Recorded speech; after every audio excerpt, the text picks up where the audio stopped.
Good afternoon. Good afternoon. From sunny Sydney. Sunny Sydney, it's a Friday afternoon. It's nice and warm. Our sesh, but Yeah. 21st of August. I'm kind of glad we waited because a lot's happened since Wednesday.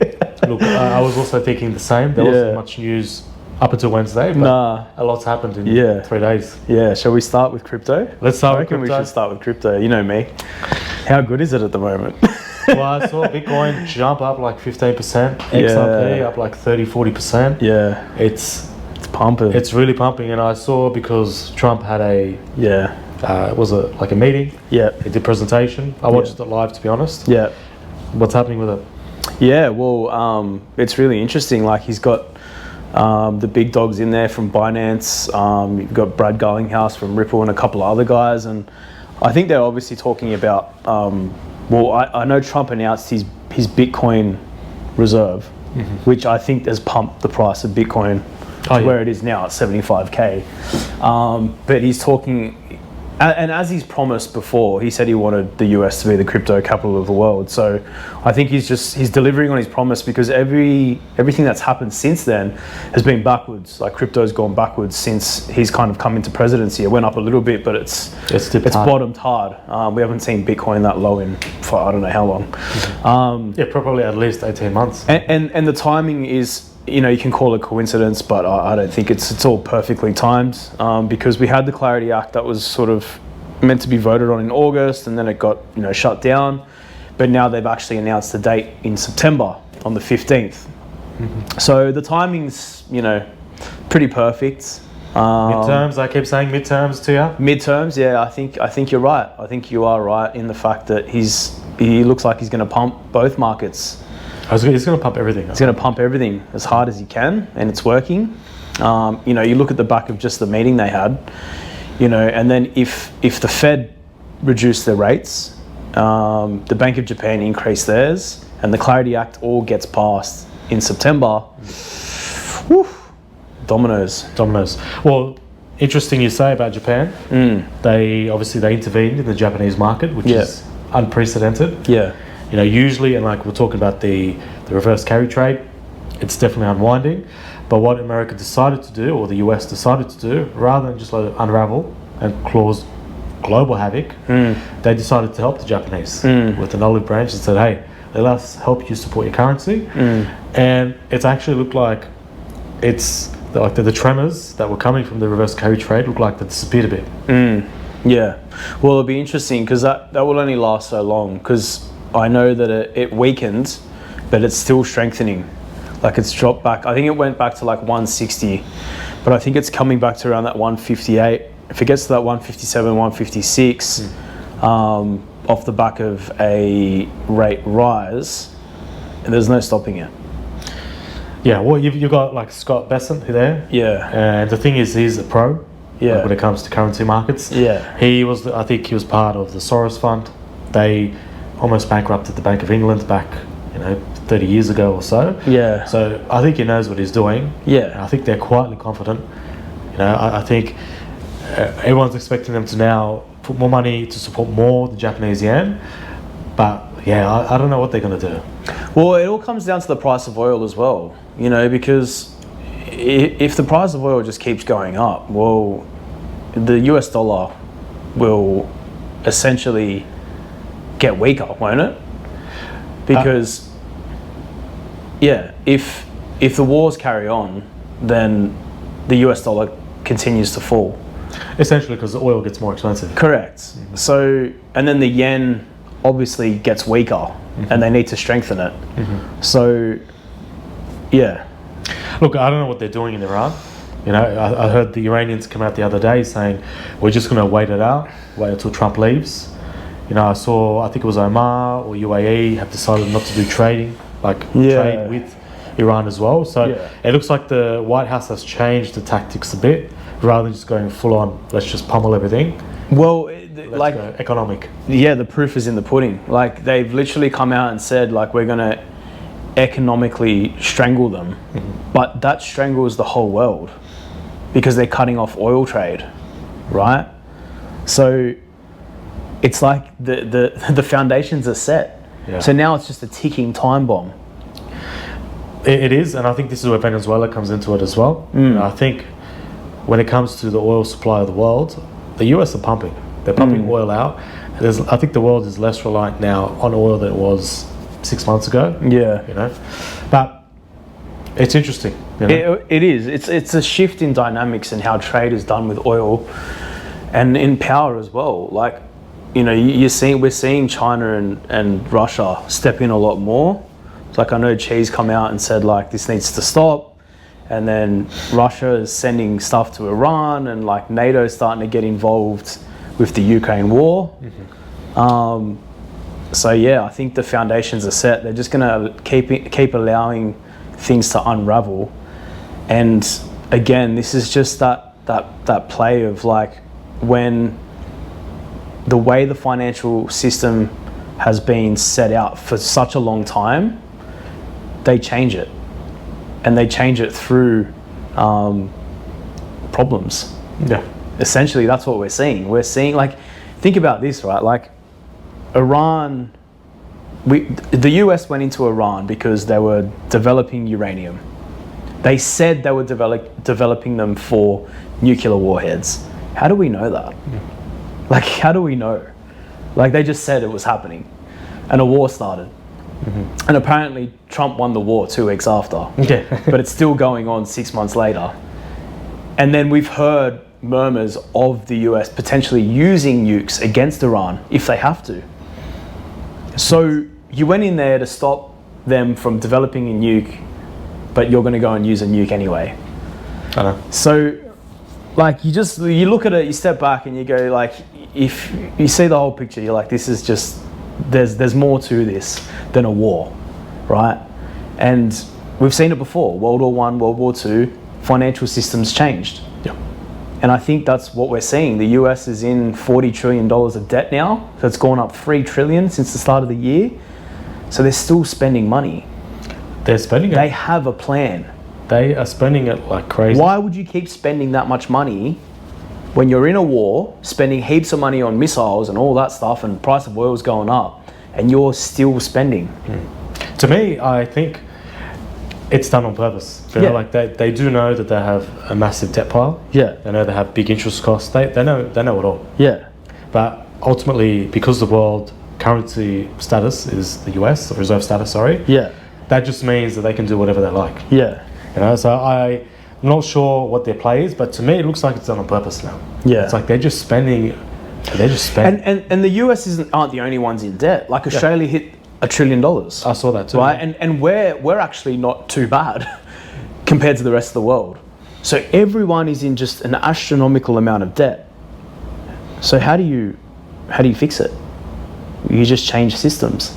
You just move over to a different way of money, of currency. Or you have to raise taxes. Well, they've done that. They've done that. You can see, you know, and like, you know, you listen to Elon Musk, and he talks a lot about how, like, things are going to get cheaper. Well, how do you make things cheaper? Destroy everything, change the way the system works, introduce robots, and then pay people money just to exist. Well, look, they've definitely raised taxes here. You know, you can see with Albo, like, he's copping a lot of flack this week. You know, we'll talk about self-managed super funds and super. And we had a post that went absolutely nuts. Yeah, it did go well, didn't it? Yeah, it actually went viral, and I was like, and it's because now the government, they looked at negative gearing. They looked at the property market. They're like, hey, let's get some money out of this sector. And they have, or they're going to. Pissed a lot of people off. You know? And now they're like, well, licking their lips. They're looking at the super system as well now. Because that's the next thing. So property, Australia's wealth is $10, $11 trillion worth of property. The next thing after that is super. And they're going after that as well now. You know, I noticed they were saying they keep calling it a national asset. It's like, it's crazy, isn't it? Because we're working for it. Yeah, like to me, when you say things like that, it's putting a lot of people offside. Well, it's a precedence, right? It makes you really realize that your money isn't yours. Like, think about it like this, right? You work, you get paid, then you pay your bills. Where does your money go? Do you keep it? No. No, it's not yours. It's not yours. It's not yours. And I think this is why it's so important to observe these new policies that come in, to observe the psychology behind things and how problems come about. Because after the problem's the reaction, then there's the solution. And if you don't see those three things unfold before they unfold, you're stuck. You're stuck. You're stuck in the system, yeah. Why are we working? To make money. To do what? To pay bills. From the people that make the rules. Like, yeah, right? One way of looking at it, it's insane. But so when you see it like that, then you go, well, how can I actually make money mine and make it work for me? Well, the super system as well, it's like, it's supposed to be for the retirement. Yeah, it's supposed to be. It's supposed to be, and it's like, first you need to get there. Yeah. That's a feat in itself, just to get there. The second thing is like, you do all of these planning, like you do all of these plans, you do all of this sacrifice, all of this work to build it up, so then when you get there, you can enjoy it. Yeah. But now it looks like they're just going to keep nipping it before you get there. But, and also like, how much money do you think the average person retires on with super? Well, they're saying you need at least $1 million to live comfortably. Who the fuck has $1 million in a super? Like, how are you even meant to survive on that? Yeah, well, in the future as well. And now they're not even really going to give it to you. They're going to take it anyway. Yeah, well, I had a few people ranting to me on Instagram about it, saying, "Yeah, you're not seeing it. You know, we're not seeing it. We're not seeing it." And actually, we are. And I was like, "You're not seeing it. Like, if you look on TV, you can see how people are getting the shits. Yeah, they're getting upset because you're changing something that's not even theirs, right? Like, I understand with property as an example. You know, you go buy property, you go get a loan from the bank. You have to pay it off. It's not technically yours until you fully pay it off, and then it is yours. Yeah. But super's your cold, hard cash. I think, how do the rich get richer? Well, they make the poor people work. Yeah. Essentially. But what do they do with their money? Well, they invest, you know. And that's the difference, I think. But what do they do once they invest? So let's say they buy gold at $1,000 US dollars per ounce, and it goes to $4,000 or $5,000 US. Mm-hmm. What do they do with that? Do they sell it? No, they keep it. They keep it. And then what do? They borrow money off the banks. Mm-hmm. Then they buy another investment. Do they pay tax? No. No. Mm-hmm. Well, that's the whole wealth effect, right? Right. So, like, if you just think about that for a second, why the fuck would you go and buy a property with 5 or 10% deposit? It blows my mind. Right. Yeah. Like, I think the people that are saying you're not seeing it, mm-hmm. they're not seeing it themselves, firstly. Yep. And they're just trying to believe in an agenda that mentally makes them feel safe. Mm-hmm. Because ultimately, anyone who goes and gets a mortgage and pays it off for 30 years is stuck. You fucking retire with nothing. Like, you're on a pension. Mm-hmm. And with what? $200 a fortnight? $250 a fortnight? I don't know what it is. Mm-hmm. As if you want to live your life like that. Mm-hmm. So the point of this is, like, think like them. Watch what they do. See how they move their money. Look, I agree, and that's the whole concept of, say, business. Yeah. And that's in a way as well. It's like you just keep people working. Yeah. And that whole methodology of keeping poor people busy. Yeah. That's essentially what busy, distracted. Yeah. They're distracted. Yeah. You know, and then you've got the other things. You've got the other distractions, like you've got sport, you've got alcohol, you've got drugs, left and right, you know, politics. You've got politics, and it's like you're sort of, you know, when you're busy doing all of this stuff. And Warren Buffett said it the best. He goes, if you spend all your time working, when are you going to actually make money? Yeah, it's so true. And like we were talking about it before, it's all about your habits. It is. It's all about your habits. Like, if your habits are literally just trying to spike dopamine, scrolling, alcohol, drugs, porn, like just shit that keeps your mind distracted, then you don't see it. You don't see it. Yeah. You don't see it. So like, you just stop doing dumb shit and actually look at the way the world moves and the patterns around it. Because once you do that, you can make moves before they happen and position yourself. Because the government's not going to look after you. And I think, you know, the government is there maybe just to provide basic services, if that, you know, but at the end of the day, it's all up to you. It's all up to yourself. It is. And education's out there for free. Yeah. You know, you can jump onto YouTube, you can watch us, you can watch so many different things. Yeah. Learn how to manage money, learn how to make money. Like, there's so many different ways you could do it. Try something different, hey. Try something different. So what's the definition of insanity? Do the same thing and expect a different result. Exactly. It's so true. Like, that's the thing, like we were talking about, like the person making the comment about the super. It's like, think about your super and think about how much you'll make at the end of it, and think about how much more time you have on this planet, right? So if you divide that much money up by maybe how many years you have left on this planet, what is it going to do for you?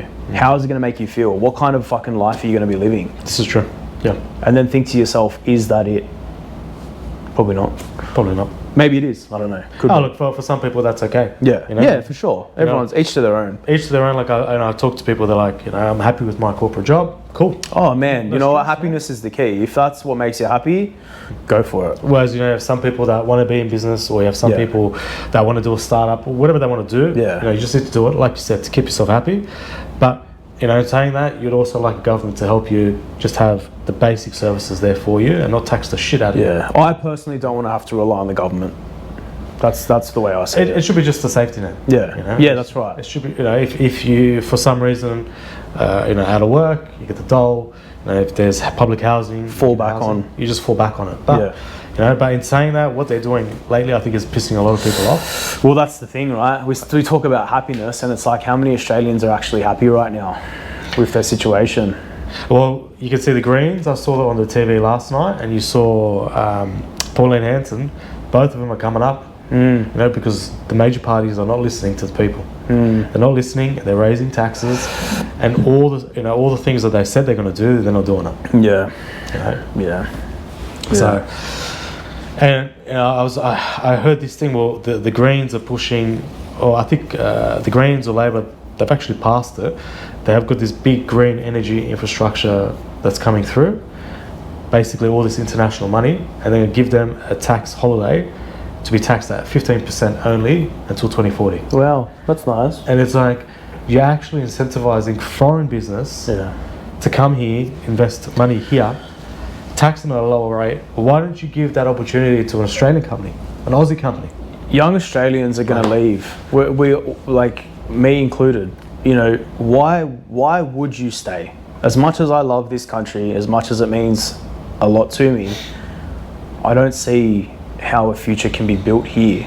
Like, you look at that and you go, well, they're giving them 15% tax, which is nuts. It's just not fair. It's not fair. It's not fair. Well, this is our country. We were born here, right? And yes, we're multicultural and we invite people in to do their best and all that stuff. But when you're fucking your people and then giving to others, it's not fair. It's not fair. And it's like, I'm sure if you give those opportunities to Australian companies who pay 30% tax, which is double the tax rate, and we'd create more jobs. You create more jobs, and you're keeping the money here. It's like you're investing in the country. And when I saw that, I was like, tax holiday to 2040. Take me for an example. Okay, 4 gyms in Australia. Now I don't want to open any. Multiply that by how many people? That's just going to continue to happen. Well, that's where they're losing their tax revenue, right? Exactly. And it's like, you're giving a tax holiday to these big multinationals, and it's like, why don't you, instead of raising, and they're raising taxes on everybody else, right? Yeah. The people. And then on top of that, even Australian corporations will have to foot the bill. Yeah. They're paying 30%. Woolies is paying 30% tax, or Telstra, but then these guys who come in will pay 15%. It's like, what are you guys doing? Do you know what was the best? I don't know if you've been to Coles recently. Have you seen at Coles when you go to the self-checkout and it asks you for the donation? I've seen it, you round it up, or, It's like, what about the balls on them to ask people for a donation when they're profiting billions of dollars? I know. How about you reduce your prices? Yeah. And maybe we'll donate. Yeah, or how about... Or you donate. You donate, because we're paying you so much. Because we're paying you so much money. I saw that, and that's the first thing that popped into my head. I was like, you fucking scumbags. But look, it definitely is slowing down, if we bring it back to the Aussie economy. Yeah. Like, we can see it, you can feel it. Things are definitely slowing. Yeah. The property sector as well at the moment. I know you like Tom Panos. Yeah. I was watching him the other day. What did he say? I haven't seen him recently. He was saying, if you're an investor, if you invest $1 million and you get a 4% return, that's 40 grand. The rent is going to go up 30% now. You're going to get back 52,000. I was like, I get that. Like, okay, if rents go up, your investment will get bigger. But that's not how it works, right? Because you also have, that's gross. That's gross, yeah. Right? You still got to pay tax. Well, not even tax. You got to pay interest, everything else. You got to pay land rates, Council rates. So after that 40 grand initially that you get, you may be left with 5 grand if you positively geared. Yeah. Most people are negatively geared anyway. So your actual return is a negative to start with. And when I saw that, I was like... It's the same as business. Like there was a guy I saw, he did a really good video. He's I think he was a plumber or some sort of tradie, and he has his own business, and he did a job for like 3 grand. He quoted it 3 grand. And then he broke down all the taxes, the wages, all the expenses. So from that 3 grand, he walked away with 1,600. Yeah. Which makes sense. And like, and this is where, you know, businesses, they have to make the money, because maybe on that job you made money. Yeah. But then there's also another 29 days in the month you need to cover. Yeah. And you may not have work. Yeah. You know, you may have jobs that go over, jobs that go under, but your wage bill has to get paid every single month or every single week. Yeah. You know, your super has to get paid. Yeah. So it's like businesses have to sort of make up on some jobs and make less on other jobs, and sometimes lose on jobs, and then it sort of evens out. Yeah. You know? Because I hear a lot of people that, like, you know, like that example, the plumbers making so much money, but no one realizes. They quote good money, but they don't take it home. Well, there's also another, 364 days in the year. Yeah, that's right. They have to cover, so they may have made money on that job, but they also probably lose money on other jobs as well. Yeah. You know, so I think, it's a bit unfair to say, hey, you know, these guys are making so much money per job. No one's making so much money. Not in Australia. Not in Australia. Not unless you're, I don't know, insurance broker. Well, now the property sector is slowing.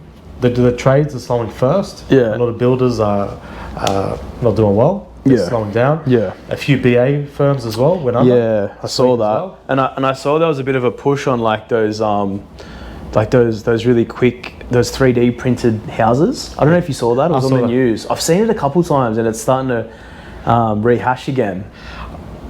It has to come. It has to come. Yeah. I just think the investment, like, it has to be one of the big guys that do it first. Yeah. Like a small builder can't spend millions and millions of dollars for the printer. They look like such dodgy little houses, though. Yeah, because it looks like a paste. Dude, it looks like something out of Black Mirror. Like it's just fucking it does. It's like literally, it looks like Play-Doh. It looks like Play-Doh. Yeah. And I assume they put the gyprock on the side so you can't see it. Yeah. But it's basically just concrete squeezed out in like a tube. Pretty much. Yeah, get a big wind, blow away. But anyway, we'll see. Albo's under the pump. Reckon he quits? I don't think he'll make it to the next election. You don't reckon? I reckon someone internally will jump up. Yeah. And then he'll be the fall guy. He'll be the fall guy. And then they'll be like, oh, it's not my fault. And then it's not my fault. One Nation will win because Labor looks like they're fucked. And everyone else is shit, so One Nation wins. Yeah. Well, look, and then Albo's also done a few gaffes. Like he had the whole thing with the melons. Another podcast on the podcast that he did, and it's like, it just like things are just happening too often for him at the moment. Yeah. But he's been in the spotlight. He's been focused on. Yeah. So making a lot of gaffes. Yeah. Yep. Interesting, but we'll see what happens. Another big month coming up. September's going to be really interesting. So like I've been saying, I think midterms is what's going to drive the markets. Yeah. I think Trump is going to do what he does best. It will start tweeting because he's been very quiet for the last few weeks. And yeah, he has. And then that whole crypto meeting just blew everything up.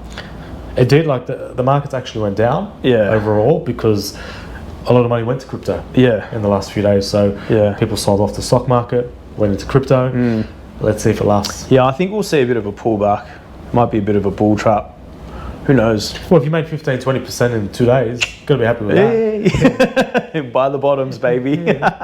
Ride the wave. So people make money, and if you're an active trader, you would have said, hey, 15-20%, I'll take that, and then come back. Yeah. And hopefully when it's a bit down. It's just a psychological game. You just got to have balls. If you haven't got balls, there's no point to go into the market. No. You got to be willing to lose, and then just you got to ride the lows, and then buy when you can. Well, that guy we spoke about last week who lost the 46 billion. Yeah. He was very certain. He had conviction. He was doing everything right, and the Wall Street just took him, wiped out the whole fund. Yeah. They were giving him the margin to go buy more, and he basically was like 4x or 5x leverage. Yeah. So they were basically supplying him the margin, telling him, yeah, you can do it, you can do it, you can do it. But he bought into a pumped up market already. It was already all-time highs. It's kind of general knowledge for traders that are, in the game. Don't buy the highs. Well, I don't think that guy saw it. And obviously and they ripped it out. Like they literally, Wall Street just ripped it out. Set him up. In 2 or 3 days, gone. Absolutely gone. And he had to invest the money too. It wasn't just his. Wiped everybody out. Yeah, that's a bad idea. It's a bad idea. Too leveraged. Anyway, Cool. See what happens. Until next week. See you next week.